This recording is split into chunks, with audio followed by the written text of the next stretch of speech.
وصفة النهاردة جميلة جدًا، بمكون واحد بس موجود في بيتِك، هنعمل أحلى وصفة ممكن تفتحي بيها مشروعِك، وإن شاء الله كده تسترزقي منها.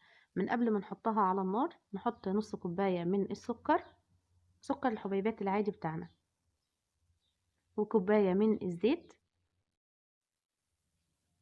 وهنحط نُص كوباية من الشربات التقيل أو السيرب التقيل، بس هاقول لكم طريقته إن شاء الله كده في الفيديو، في نُص الفيديو كده.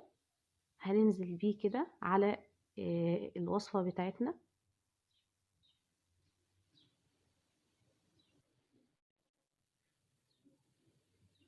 هنقلب المكونات دي على البارد كويس جدا قبل ما نرفعها على النار.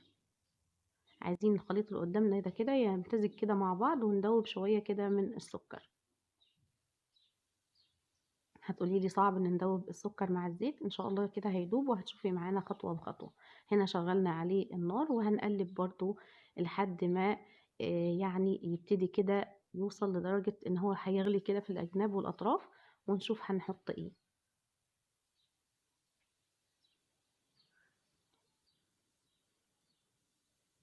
شايفين كده اهو. حاولنا كده ان احنا نخلي الخليط كده يمتزج. هيبتدي هنا خلاص يغلي في الاطراف كده. اهو ابتدى كده خلاص يغلي. هحط عليه المعلقة السحرية اللي احنا هنعمل بيها الخطوة بتاعتنا او الوصفة بتاعتنا. هنا معلقة من بيكربونات الصوديوم. شايفين الفوران اللي هتعمله دلوقتي؟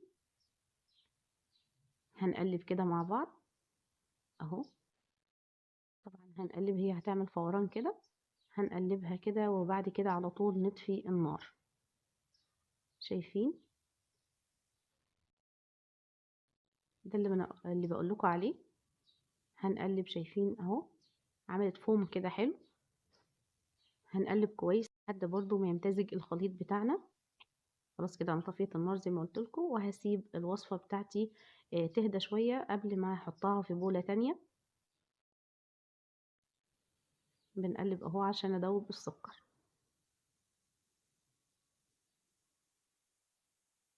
خلاص كده هنرفعها وهنقلبها تانية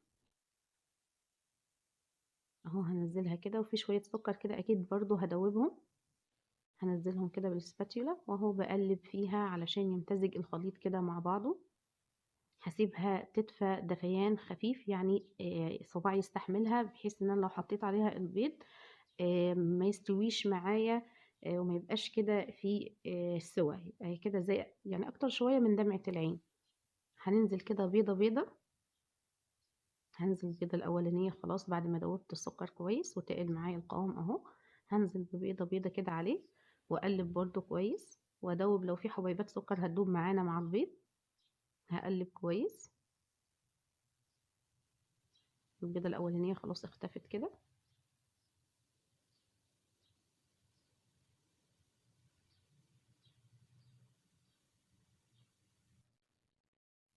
تمام كده. ده القوام بتاعي. هحط البيضة التانية، وقبل ما اضرب البيضة التانية كده هحط رشة من الملح، ذرة ملح كده على طرف المعلقة. وهحط كيس من الفانيليا. المنكهات هنا براحتك، ممكن تحطي برتقان، اللي هو تانك البرتقان، او فانيليا برتقان، اي حاجة انت حباها، او ممكن فانيليا بس على كده سادة. هنقلب كده المكونات بتاعتنا كويس. هندوب البيضة كلها كده، هنقلبها مع الخليط بتاعي كويس لحد ما تمتزج تماما. شايفين اهو؟ ده اللون اللي انا عايزاه. الطريقة دي جميلة جدا، تنفع معاكي المشروعات بتاعتك، هيبقى جميل جدا وان شاء الله كده تسترزقي من وراه. هنحط هنا الدقيق، 3 كوبايات من الدقيق منخولين، وعليهم معلقة مليانة من البيكنج باودر. وهنقلب هنا الدقيق. اخدت معايا بالظبط 3 كوبايات ومعلقتين. معاكي من 3 كوبايات ل3 كوبايات ونص، وانت تحكمي فيه علشان توصلي للخليط بتاعك المظبوط. لا يبقى خفيف خالص زي الكيك، ولا يبقى تقيل، لا يبقى كده متوسط بيلزق بس تلزيقة كده خفيفة. هنعجن كده كويس. العجين بتاعنا بيبقى سميك شوية عن الكيك.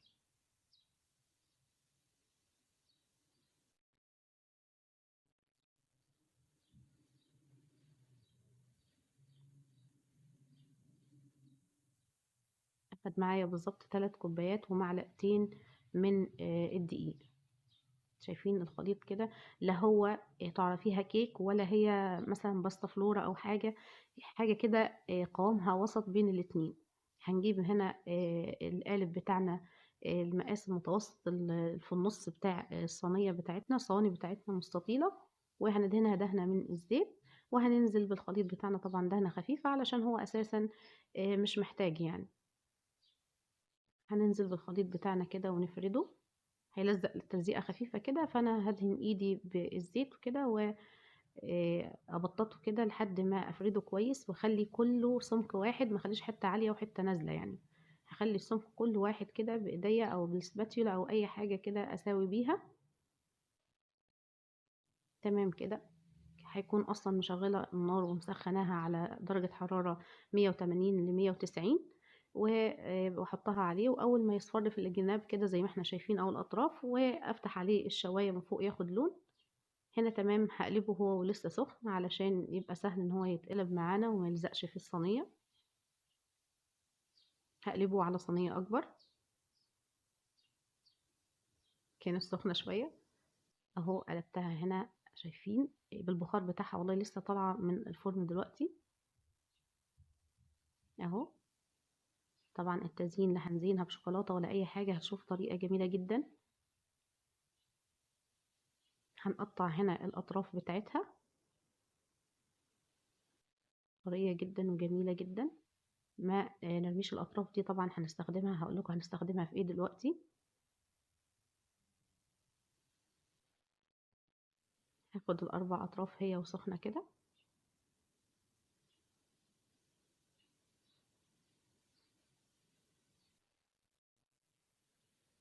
ما اخدش كتير من الاطراف، هي اخد الطرف كده على السيف كده يعني.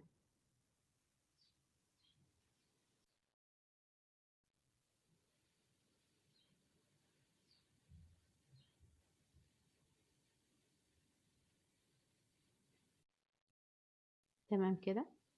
دي بواقي الكيكه بتاعتنا او الحلوى بتاعتنا.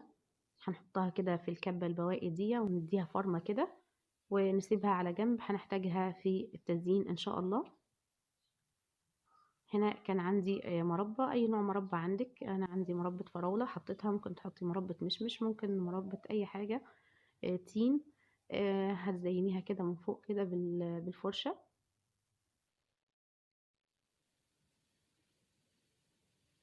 تمام كده، هنخلصها كلها، والكمية برضو زي ما انت حابة كده. تمام.